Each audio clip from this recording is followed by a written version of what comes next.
Confession: I, F18, have lived alone for 3 years in my own apartment. It might sound freedom-filled to many, especially those still grappling with curfews and the chaos of family life, but my solitude was woven from threads of loneliness, longing, and something else darker that I hadn't expected. When I signed the lease as a naive 16-year-old, I thought living alone would be a thrilling adventure brimming with newfound independence, but that initial excitement quickly morphed into an unforeseen isolation.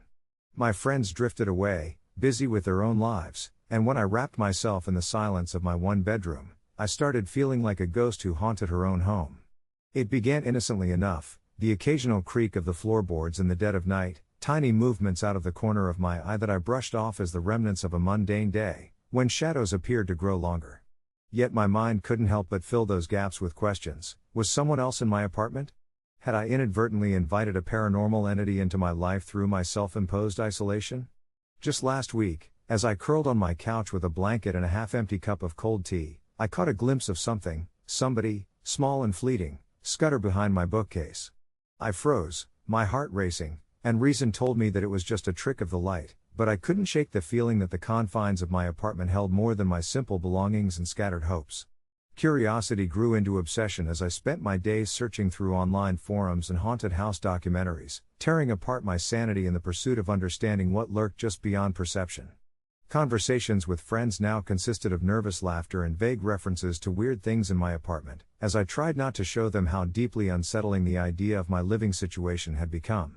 Then came the night I finally mustered enough courage to confront what I believed hid within my walls. Armed with a flashlight, I stood in the dim glow of my living room, my heartbeats echoing louder than any noise of the night. I ventured towards the bookcase, muttering to myself that ghosts were absurd, merely figments of an overactive imagination, and carefully, I tilted the furniture enough to peer behind it. My breath hitched as I saw not a ghost but a collection of items: a small, tattered teddy bear, a threadbare blanket, and crumpled pieces of paper covered in scribbles. They were dated, each note a fragment from someone's life squeezed into the space I had thought was solely mine. The notes told a story of sorrow, of someone who had lived there before me, trapped in an unbearable life, and after reading them, I felt a burgeoning empathy for the spirit that once inhabited my home. I realized that my isolation had echoed theirs, a continuous void that gnawed at the edges of happiness.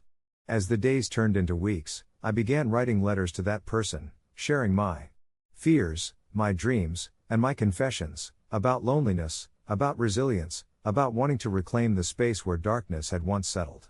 In those late-night scribbles, I started to feel a shift within